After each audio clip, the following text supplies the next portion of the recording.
But to understand anything, how to apply for the relevant banking and payment service providers, which is Visa, MasterCard acceptance online or in any other way, taking money from your clients, we need to first understand how banks think, which is, I usually find that this is usually the burden. The most important thing to understand is the banks try to avoid risk under any circumstances. There is a so-called compliance which they need to adhere to.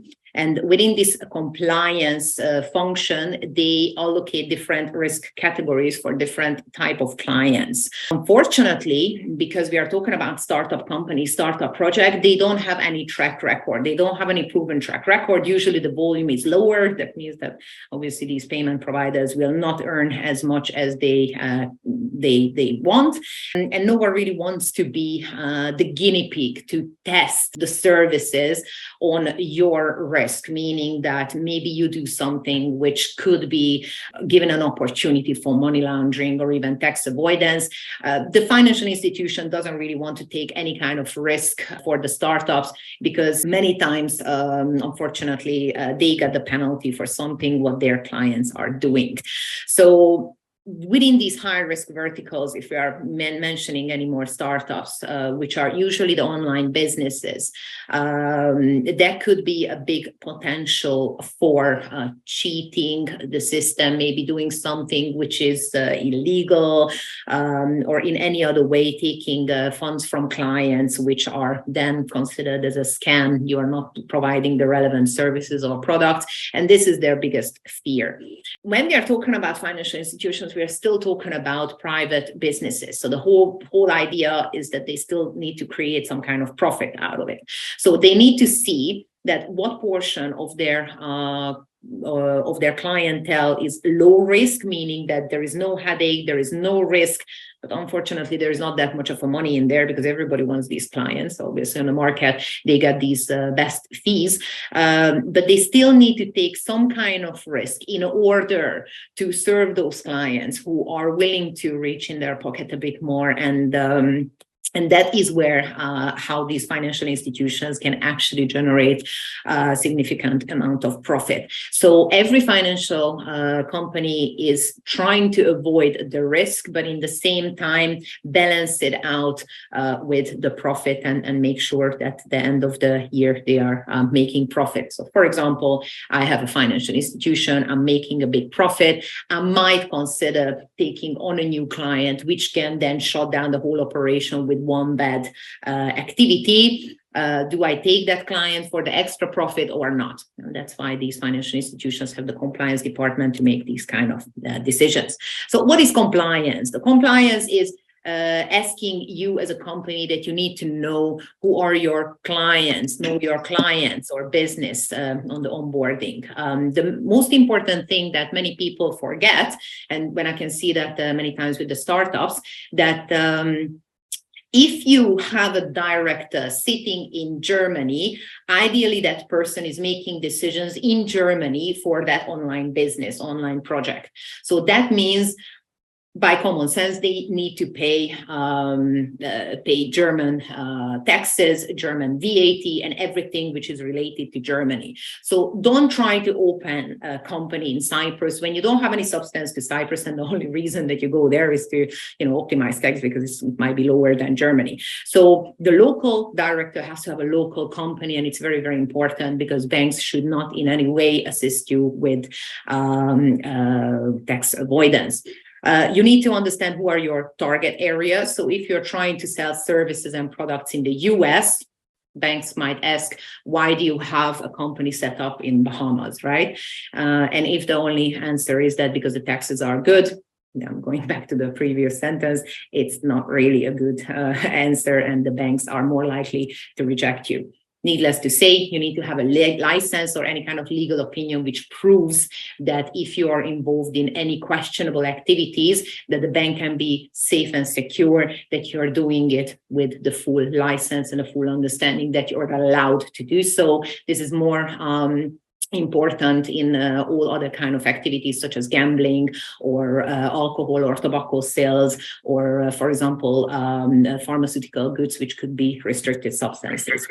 You have to keep record for audits. You have to keep all the documents in order and make sure that you're keeping all these documents up to date, so you don't have an expired passport copy or any kind of expired utility bill, because the bank needs to make sure that they understand who you are at any given moment. So they are doing follow-ups and continuous check about it. So the risk. Usually, the low risk means lower fees, because all these companies are asking for the lower risk clients.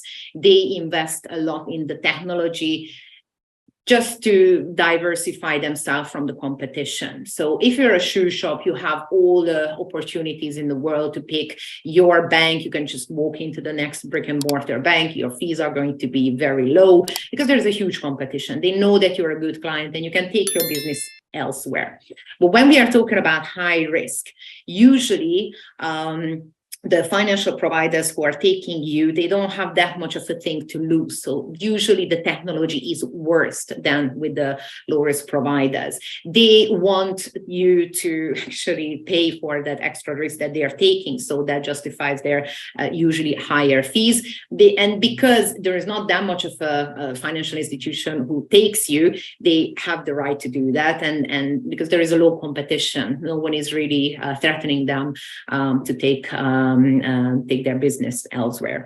But the good thing is that many times financial institutions are changing their risk appetite.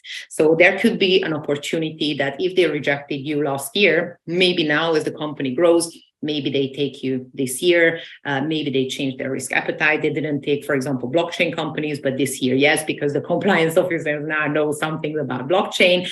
And together with the changing risk appetites, they might actually change their fees as well, which means that the longer the relationship you have with the bank, the higher the chances are that they will drop the fees.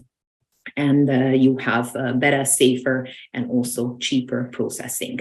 They might actually change something internally, which is their correspondent banks who are executing all their business at the background, talking to different banks at the background and executing the international transfers. Many times the banks are changing their correspondent banks for safety, price, or any other reasons that could also affect their risk appetite and the fees. Let's talk about the most important things, how to be accepted. So what's the goal here? The less headache you give to the financial institutions, the less headache you get back. So you need to appear as low risk as possible in the eyes of the financial institution. You have to have a clear business and very clear money flow, where the money comes from, what are you doing with it, what is the service or product that you're offering, and how the money leaves your company, paying all the salaries or the manufacturers or any other suppliers that you might have. You have to have impeccable KYC and KYB document, always up to date, always fresh documents, latest utility bill, and everything is in order in case that they're asking for you. And needless to say, you have to be fully legal, but most importantly, you or your business model or the project should not have even a possibility of wrongdoing. So just because your business is not regulated in a certain country and your lawyer might say that this is great, we found a loophole, we don't need to have a license in this place, it might be good, and indeed you are not doing anything illegal because there is no regulation. And I'm, for example, looking at the crypto companies. In this case, it might not be good enough for the bank. So the bank would rather see something that you are regulated, even if you don't have to be, just to reduce their own risk. As per your setup for the startup company, you have to see where is your director. Remember, we mentioned where is the director? That's where the activity and that's when the management is happening. So ideally, you should set up the company there. And also you need to see that where are your customers. But again, we need to have a clean and easy to understand setup and the payment flow for everywhere. I personally would really, really suggest to avoid offshore, because we all know offshore structures are amazing to eliminate tax legally from the flow. But because of these exact reasons, banks are don't really like the offshore structure, because it might give an opportunity for tax avoidance, and the financial institution obviously should not be even assisting in this kind of setup. What shall be your activity? You should, if you're a startup, you have to have a very clear business plan to explain how you're trying to achieve clients, how you're trying to achieve some profit. What is your payment flow? So for example, if you're a lawyer, don't put a low pack on your website for 500 euros and try to take identical card payments on that, because everybody knows that you still have to talk to the client. The price can change. In case someone is changing their mind, they might do a chargeback on the card. So try to stick to those kind of payment methods and payment flows, which makes sense from the banking perspective. Don't open a bank account in Bahamas if you have nothing to do with the Bahamas, obviously. And many times we see lately that there are a lot of marketplace or wallet offering, when the website offers that they take the money from the client and they hold it on behalf of third parties. Now, it's very important to mention, no one should hold any money on behalf of a third party without having a relevant financial license. So if you're a marketplace which is charging for the customer in order to take the money, deduct the fees, and then pay out to the seller without having the relevant financial license, you shouldn't really hold any money on behalf of the third party, which is in this example is the seller. What are your target areas? Obviously, your products or services are legal there or not. Very important. You need to think about it before you launch. And as we mentioned, you need to have a license or at least a legal opinion for these kind of activities. Many times the bank is also asking for the manufacturer or reseller agreement to see the validity and legitimate goods. Your website has to be an overall look and feel legit. So try to avoid typos, try to avoid fake pictures, try to have some reasonable prices on the website. So don't try to sell classic cars for $500,000 where the client comes and buys it with a credit card, because it just makes no sense. So you have to have also clear indication of who operates the website and what type of license you have. So in case that the client has any problems, where can they contact you? What is the process of the refund and the complaint? So you have to have a complaint procedure, terms and conditions, data protection, description, and obviously a contact us button on the website. As per your documentation, we mentioned the license or legal opinion, but I cannot mention this enough. Obviously, the company documents have to be up to date. Keep in mind, usually for banking purposes, it's maximum 3 months, maximum 90 days. So the utility bill shouldn't be 10 years ago, because most probably you're no longer living on that address. The key personal shareholder directors, KYC, or your customer information, which is a utility bill and a passport copy. And if you are living with your partner or your parents and there is no utility bill on your name, get one, because this will avoid a lot of problems in the future.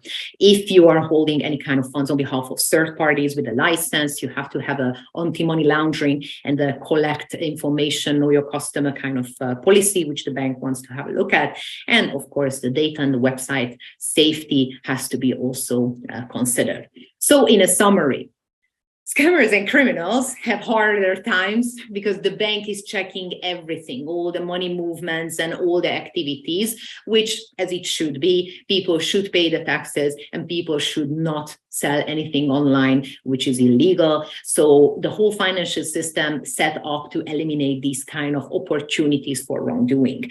Make sure that all the taxes are paid legitimately and relevantly to the operation of the company, as well as the target areas, and always keep a very clear activity, a very clear setup, and a very clear payment flow, which is easy to understand even for the bankers.